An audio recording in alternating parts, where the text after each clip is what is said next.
Okay, 96.4 FM The Wave. It's breakfast. It's Badge and Im, and we've got Cheryl. Morning. Morning. Morning. How are you coping with it all? Good, thank you. I'm absolutely loving travelling up and down the country. I'm seeing some fantastic pictures of you getting in and out of cars, which looks absolutely amazing. Now, the last time we spoke, you were in a cupboard under your stairs. What are you doing? Yeah, I don't know why, but... Are you sure it was me, Badger? Yeah, it was you, definitely. I was like, why is she in the cupboard? I said, all right, I'm at home. I'm in a cupboard under the stairs, and it sounded very hushed, I have to say. Where do you call home? Is it Newcastle? Is it London? What do you do? Newcastle's where I'm from, so that'll always be home to me. But my actual house is in London. And it's all hanging out. It's all happening from there. Yep. Are you new to Twitter? Is this right? About a year. Coming up to a year. I think I first tweeted in August. Right. Okay. Yeah. Because Ems is trying to get into Twitter at the moment. We're trying to get as many followers for Emma as we possibly can, because at the moment she's got the grand total of 7. So she's got a little bit of a way to go. And how long has she been tweeting for? Well, she's actually had the account for about 3 months, but she's only actually started tweeting since last Friday. So that's not bad. That's not bad, is it? And hopefully after this interview we'll have another 7 at least, and we'll be working on it. But how do you feel about Twitter? The temptation is there to blurt out quite a bit. You have to restrain yourself a little bit, don't you? Yeah, sometimes you do have to just I noticed you were watching The Voice the other night, and it said, I'm biting my tongue here. Yeah, because that guy was so rude to Will. Is that what it was? Yeah.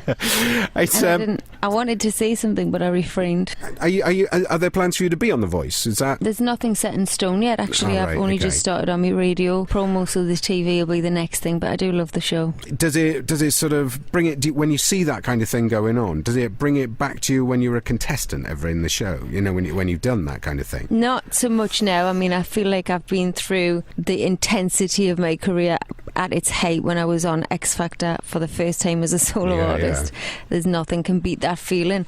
But I can't get into the whole competing, almost fighting with each other part. That it's too intense for me. Speaking of X Factor and that kind of thing, there's been an awful lot of gossip about Simon Cowell and the new book and all the rest of the bits and pieces, saying he would have fancied a little fling with you. I take it that's a no. It's a no from me.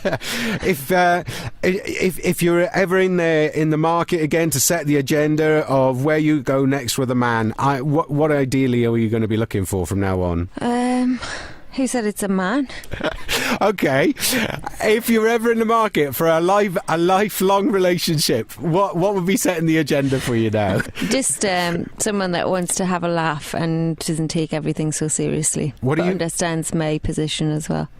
Was there a specific type of person that you wanted first time round, and now you're thinking, actually, I could be a bit more open to what I take on board now? I think when I meet somebody, I'll just know. You'll just know. Yeah. Okay. Well, that's what I like to hear. Now, let's talk about the new single, "Call My Name." I've seen the video tease. Right. I've seen the shoes. Mm-hmm. I'm liking the shoes. There's only 10 seconds in the tease. I can't say I like the tunnel. But can you give us any more goss on what happens with the video? Actually, the video is going to be out on the 2nd of May. Right. And there's a lot more going on in the video. There is 4 different outfits. There's a rain section, which was supposed to be sunshine, but it rained. And a lot more of me walking through the tunnel in the luminous shoes. Right, I got you. And obviously, as we're talking about the single, Calvin Harris, did you get to hang out and spend a lot of time together? I didn't, actually, unfortunately, no. Was it one of those things where you go in, do the vocal, and then he does all of the production stuff? Yeah, and we just spoke via email. And that was it? That was it. Is that a bit of a weird alien situation for you, having been in a band and done everything so close up with other people? Well, I've never actually performed with a producer before, so that was just normal for me.